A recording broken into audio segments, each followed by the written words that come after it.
Assalamualaikum warahmatullahi wabarakatuh. Pada video kali ini, kami akan membahas tentang stres dalam kehidupan sehari-hari. Topik ini penting karena stres bisa muncul dalam banyak situasi, mulai dari tugas kuliah, kerjaan, sampai relasi sosial. Dalam video ini, kami akan menjelaskan tentang beberapa konsep stres, aspek-aspeknya, faktor penyebabnya, teori-teorinya, contoh kasus, dan cara penanganannya. Mari kita mulai dari situasi yang sering terjadi di sekitar kita.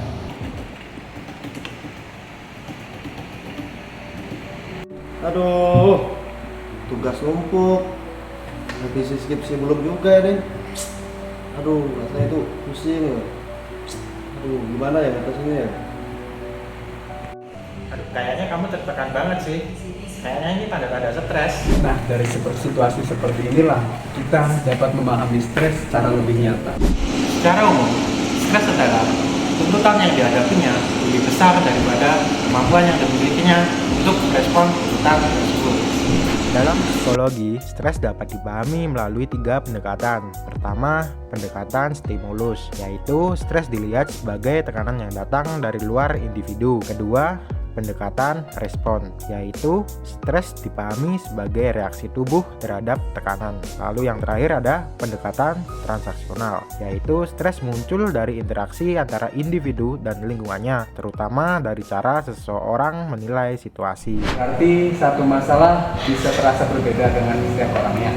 Betul, karena stres bukannya dilihat dari peristiwanya, tetapi bagaimana seseorang menilainya. Jadi, bisa dikelola disebut stres, sedangkan tekanan yang melampaui kemampuan kita disebut stres. Tidak hanya itu, stres tidak dirasakan oleh pikiran saja, tetapi ada beberapa aspek yang saling berkaitan. Yang pertama ada aspek fisiologis, yang kedua ada aspek psikologis, yang ketiga ada aspek perilaku, yang keempat ada aspek sosial. Yang pertama ada aspek fisiologis. Jadi aspek ini terlihat dari perubahan pada tubuh, misalnya jantung berdebar, otot menegang, sulit tidur, atau gangguan pencernaan. Yang kedua ada aspek psikologis. Pada bagian ini, stres dapat muncul dalam bentuk rasa cemas, gelisah, takut, mudah tersinggung, atau sulit memusatkan perhatian. Yang ketiga ada aspek perilaku. Seorang yang stres bisa menjadi lebih pendiam, kehilangan semangat, menarik diri dari lingkungan, atau melakukan kebiasaan yang kurang sehat. Yang terakhir, ada aspek sosial. Stres juga dapat memengaruhi hubungan dengan keluarga, teman, maupun rekan. Karena orang yang sedang tertekan sering merasa sulit berinteraksi dengan baik. Berarti kalau begitu, stres itu berdampak ke tubuh, emosi, perilaku, dan hubungan sosial. Benar, jadi stres itu dilihat harus secara menyeluruh. Stres dipengaruhi oleh 2 faktor. Yang pertama internal dan eksternal. Faktor internal misalnya kepribadian, pengalaman masa lalu, tingkat kepekaan, dan kemampuan coping atau cara menghadapi masalah.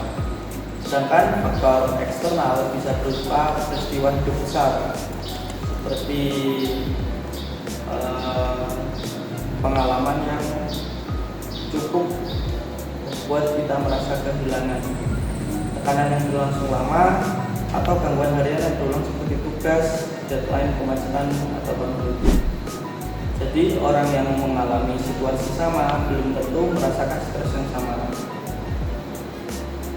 Terus ada 3 teori utama tentang stres. Yang pertama yaitu teori stimulus.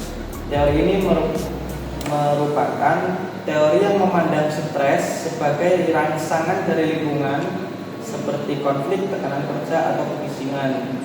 Jadi termasuk ke eksternal. Terus yang kedua yaitu teori respons. Teori yang menekankan reaksi tubuh terhadap tekanan. Misalnya tubuh menjadi tegang atau hormon stres meningkat. Ketiga, teori transaksional.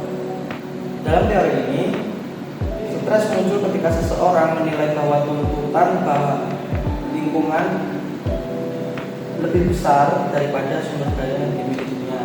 Jadi kalau secara bahasa itu kita seperti dituntut yang kita tidak dan kita tidak bisa memenuhi secara keseluruhan. Artinya penilaian kita terhadap masalah sangat menentukan berat atau ringannya stres. Gimana ya? Aduh, tugas numpuk masih nih. Belum lagi masalah yang kemarin, revisi skripsian. Aduh, aku tuh kayak susah banget itu.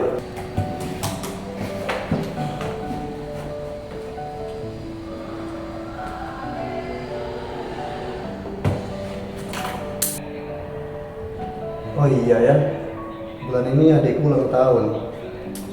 Mana aku belum ada pendapatan lagi di sini, penghasilan nggak ada. Aduh, gini aman aja jadi anak pantauan. Harus apa-apa sendiri gitu. Aduh. Melihat kasus tadi, jika kita melihat dari teori transaksional, apabila kita menilai beban itu berat, maka stres yang dirasakan juga akan semakin besar. Kasus seperti ini bisa sering dialami mahasiswa tingkat akhir. Tuntutan yang menumpuk bisa membuat seseorang merasa sumber daya yang dimilikinya tidak cukup. Gejalanya juga sesuai dengan aspek stres, contohnya seperti gangguan tidur, cemas, dan juga mudah tersinggung.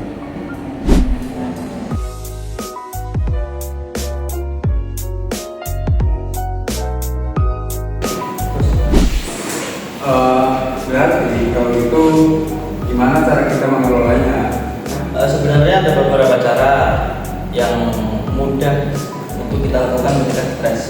Yang pertama yaitu bercerita kepada orang yang kita percaya atau orang yang terdekat, beristirahat yang cukup, olahraga, menjaga pola makan, dan melakukan relaksasi. Dan kita juga perlu mengatur prioritas, membagi tugas menjadi beberapa bagian, dan juga menjaga hubungan kita kepada orang-orang sekitar kita. Dengan begitu stres tidak langsung hilang, tetapi dikelola dengan baik agar tidak berkembang menjadi masalah yang serius. Kayaknya aku nggak bisa lagi deh mendalam masalah sendiri. Mungkin aku setelah ini akan lebih efisien dan lebih teratur lagi untuk membagi masalahnya. Betul itu.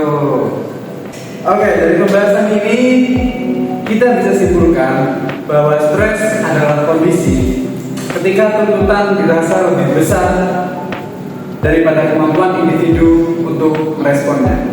Stres memiliki aspek fisiologis, psikologis, perilaku, dan sosial. Faktor penyebabnya itu bisa dari lingkungan sekitar kita dan juga bisa dari dalam diri kita sendiri. Dan secara teori stres dapat dijelaskan melalui pendekatan stimulus, respons, dan transaksional. Kalau dikelola dengan baik, stres itu bisa menjadi pengingat untuk kita menjadi hidup lebih seimbang. Itulah tadi video singkat dari kelompok kami, kurang dan lebihnya mohon maaf. Terima kasih telah menonton dan sampai jumpa. See it stream.